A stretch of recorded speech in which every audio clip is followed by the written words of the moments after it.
Salut tout le monde, j'espère que vous allez bien.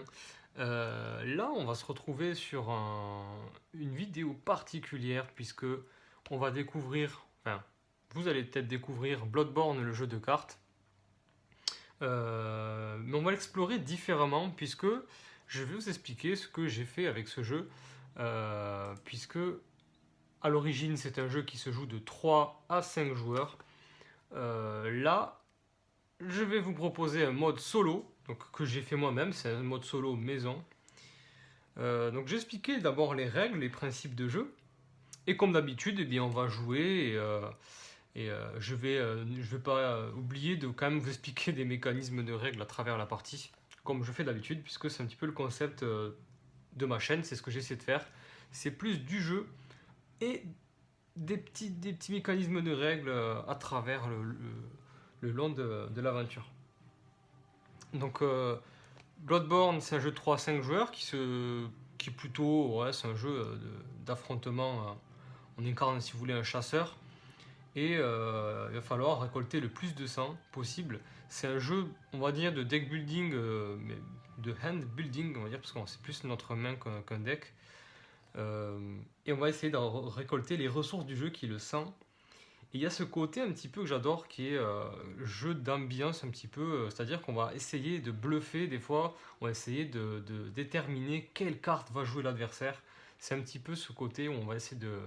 Il va y avoir une lecture du jeu adverse qu'il va falloir opérer. Mais dans ce jeu-là, on va jouer face au chasseur fantôme, c'est le petit mode de jeu que j'ai créé pour ce jeu. Même à deux joueurs, on peut en fait, si vous voulez, à deux joueurs, on peut facilement adapter les règles, c'est très simple. Il suffit d'enlever, je crois, c'est ça. Je regarde sur le mode duo. Oui, voilà, c'est ça. Vous enlevez un écho de sang à chaque monstre que vous affrontez. Et en place, donc là vous ne les voyez pas, elles sont plus hauts, on va mettre en place 3 cartes amélioration disponibles dans la réserve. Parce qu'il y a normalement une amélioration par joueur dans la partie. S'il y a 4 joueurs, il y aura 4 cartes dans la réserve. Parce que c'est un petit peu un deck building, on va essayer d'acheter des cartes. Mais à 2 joueurs, en duel, il faut bien prendre en compte qu'on ne va pas mettre 2 cartes dans la réserve, je trouve ça un peu débile. Donc moi, ce que j'ai fait, c'est qu'on met 3 cartes, comme si on était 3 joueurs, pour qu'il y ait un peu plus de choix quand même, que ce soit un peu plus ouvert. Donc on va prendre en compte ce mode duel pour fabriquer ce mode solo. Euh, il faut prendre en compte du coup que les monstres ont un écho de sang en moins, c'est-à-dire un point de vie en moins. Voilà, ça c'est à prendre en compte. Maintenant, je vais vous expliquer les règles du chasseur fantôme. Donc c'est ça, hein, là je vous explique un petit peu ce qui va se passer dans ce mode particulier, puisque c'est moi qui ai un petit peu créé tout ça. Ce mode de jeu permet d'avoir un joueur fictif autour de la table, nommé le chasseur fantôme. Ça, c'est ce que je vous ai dit. Euh, Ce dernier peut avoir le rôle de premier joueur pendant un tour, donc comme n'importe quel joueur. La mise en place de son deck, elle est faite. On choisit d'abord ses cartes, hein. Ce sera toujours la même main de départ pour lui. C'est-à-dire qu'il va avoir un rêve du chasseur, que voici. Il va avoir un rêve du chasseur. Il va avoir un pistolet de chasseur. Il va avoir... non, qu'est-ce que je dis? C'est un pistolet à répétition, pardon. C'est un pistolet à répétition. Il va avoir un molotov à retardement. Une scie moulin. Voilà. J'essaie de gérer les reflets. Je sais que ça va pas être facile, puisqu'il y a les sleeves. Une scie moulin. Et le fusil transperceur. Donc voilà, c'est une main de départ que va avoir le chasseur fantôme. Donc cette pile de cartes, on va créer une pile de cartes, on va mélanger les cartes au hasard, mais il faudra toujours que le rêve du chasseur soit au fond de cette pile, puisqu'il fera toujours le rêve du chasseur en dernier. Donc on va mélanger au hasard les cartes, voilà, de notre chasseur fantôme, et on va mettre le rêve du chasseur au fond. Voilà. Donc là, déjà ça c'est fait. Nous, on a aussi une une main particulière au départ, qui est différente du jeu de base. C'est qu'on va avoir 2 coups précis qui font un dégât chacun. Donc ce sont des cartes rouges, hein. Un petit rappel, les cartes rouges ce sont les cartes de mêlée, et les cartes bleues, les cartes plutôt de distance. Un pistolet de chasseur et un rêve du chasseur.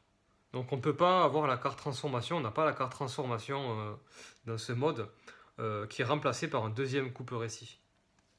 Alors le chasseur fantôme lui commence avec tout ça, il commence très très puissant, hein. Il commence avec des armes très très balèzes. Voilà. Il commence premier joueur, donc ça c'est aussi son petit avantage. Il commence avec la rune Griffure, Clawmark. Sa rune, je vous l'explique. Alors c'est vrai que tout ça c'est une petite mise en place particulière. Avec le jeu de base, vous pouvez forcément faire vraiment adapter ça. Mais c'est vrai que quand on a un petit peu toutes les extensions, c'est l'extension... c'est quoi d'ailleurs le nom de l'extension? The Old Hunter, c'est ça? Non, c'est le cauchemar du chasseur, pardon, c'est l'extension, c'est le DLC, le cauchemar du chasseur. Donc si vous avez l'occasion de l'acheter, c'est clair, ça va être mieux pour faire ce mode de jeu. Mais sinon, voilà, c'est une petite proposition. La rune de la griffure, lorsque vous avez 4 points de vie ou moins, tous les dégâts que vous infligez au monstre sont doublés. Donc à chaque fois qu'en quelque sorte qui va être blessé, beaucoup blessé, dans les 50% de sa vie, il va doubler ses dégâts. C'est la rune de la griffure, qui est assez puissante. Il commence avec ça. Moi de mon côté, je vais avoir la rune corruption. Lorsque je révèle une arme à distance, donc les cartes bleues, je me guéris de 2 points de vie. Donc là, je vais devoir opter pour un gameplay distance, arme à feu. C'est la rune corruption, qui est pas trop mal. Ça, c'est pas encore révélé. Il commence avec 5 échos de sang. Donc je rappelle les petites pastilles de sang, les plus grosses, puisqu'il y a les petites aussi. Bon, il y a la différence quand même. Les grosses représentent 5 échos de sang. Il commence la partie avec 5 échos de sang. Déposés, bien sûr. Et 3 trophées de niveau 1. Voilà. Il commence déjà avec des trophées de niveau 1. C'est son avantage. Par rapport à moi qui commence à 0. Lorsqu'il meurt, il ne perd que la moitié de ses échos de sang. C'est-à-dire que les échos de sang qui sont récoltés, donc à force en tuant, en faisant des dégâts aux monstres, il va récolter du sang. À chaque fois qu'il meurt, il est censé perdre ce sang. On est censé, moi je vais perdre mon sang si je meurs. Lui, il perd que la moitié de ses échos de sang arrondis à l'unité inférieure. En cas de décimale. Jouer une carte action. Alors, c'est vrai que après avoir joué une carte, après avoir joué ma carte, ben, là comme on est deux et il n'y a pas de bluff, je vais la jouer face visible et je vais ensuite révéler une carte de cette pile que j'ai fabriquée tout à l'heure. On va la révéler ici et donc je vous la montrerai pour voir ce qu'il joue lui. Donc c'est un affrontement en fait de 2 cartes. Ça peut être des objets, ça peut être des armes à feu, ça peut être des armes corps à corps. C'est ça qui est pas mal. Et là on va confronter les 2 joueurs. Si c'est le rêve du chasseur, on va le jouer normalement. Pour le reste des cartes, on va essayer en tout cas de prendre toutes les meilleures décisions pour le chasseur fantôme. Lorsqu'il y a l'attaque des chasseurs et le repli du monstre, le chasseur fantôme a la capacité de collecter des échos de sang normalement et d'obtenir des trophées, comme d'habitude, il n'y a aucun problème avec ça. Lorsqu'il fait le rêve du chasseur, il y a un moment donné, il va devoir acheter une carte de la réserve. Il va devoir en prendre une au hasard, on va céder des dés. C'est-à-dire que le dé vert va correspondre à la première carte à gauche. Le dé jaune, la deuxième carte, et le dé rouge va correspondre à la carte qui est à droite. Donc on va lancer les dés. Et là, par exemple, il a fait 2, c'est le score le plus haut des dés qui décide quelle carte il va prendre de la réserve. Il va falloir qu'il les prenne au hasard. Donc le dé jaune, je le rappelle, comme je viens de dire, il correspond à la deuxième carte de la réserve. Donc il va acheter en fait la deuxième carte de la réserve. Voilà, c'est pour créer une espèce de hasard. C'est pour vous aider. Lorsque le chasseur fantôme atteint sa limite maximum de cartes, c'est-à-dire 7, comme dans les règles normales, il va devoir acheter une nouvelle carte de la réserve, voilà. Donc on va en retirer une au hasard, sans la dévoiler, parmi les cartes qui ne font pas partie de son deck de base. Là, il y a son deck de base, mais on va pouvoir acheter 2 nouvelles cartes. Donc on va prendre ces 2 nouvelles cartes qu'il a sûrement achetées, et pour pas en avoir une de plus, il va en retirer une pour avoir une nouvelle. Mais on ne saura pas laquelle c'est qui a été retirée. Mais on saura la nouvelle, mais on ne saura pas laquelle a été retirée. Voilà, c'est à savoir. Et bien voilà, je pense avoir tout dit sur ce mode solo que je propose en tout cas, mais c'est vrai que j'avoue qu'il faut avoir quand même l'extension Cauchemar du chasseur.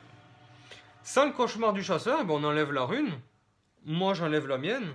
Et il y a quoi d'autre en moins? Il y a les jetons de mort, mais ça c'est pas un souci. Il y a quelques armes sur le deck de base du chasseur fantôme qui n'y sont pas, donc vous les remplacez par celles que vous voulez. Hein. C'est vrai que ça c'est pas... Moi j'ai juste pris des cartes qui vont très bien avec son gameplay, qui sont faciles en fait à jouer. Donc normalement il n'y a aucun problème avec ça.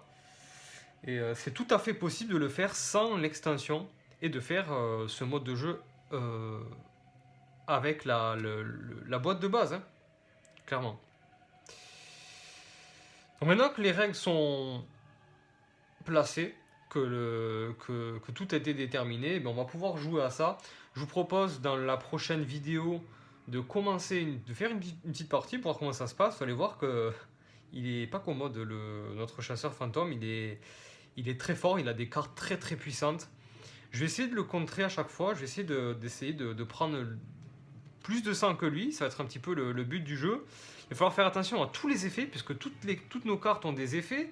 Il y a des dégâts à fournir. Je rappelle qu'il y a quand même des points de vie à gérer. Mon chasseur que j'incarne a une santé. Je peux aussi cumuler des trophées qui m'apportent des points à la fin de la partie. Et je vais essayer de faire un deck d'armes à feu pour le battre. Pour battre le chasseur fantôme. On se retrouve pour la suite, pour cette partie chasseur fantôme.